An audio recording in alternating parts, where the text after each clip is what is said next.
তিনজন লোক আছেন, অনেক সময় সফর, বিশেষ করে সফরে থাকলে আরো কঠোরভাবে নিষিদ্ধ।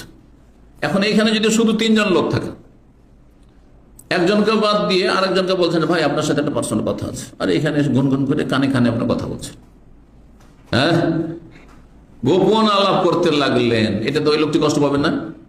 হ্যাঁ, কষ্ট পাবে যে আমি তাদের মনে হয় শত্রু, হ্যাঁ, আমাকে এরা বিশ্বাস করে না, অথবা আমার বিরুদ্ধে ষড়যন্ত্র। যদি সফরে হয়, মরুভূমিতে হয়, তো শয়তান আরো সুযোগ পেয়ে যাবে, তোকে মারবে এখানে, এখানে তো বাঁচাবারও কেউ নেই, ওরা দুইজন যুক্তি করে তোকে মেরে ফেলে দেবে, হবে না? হবে না?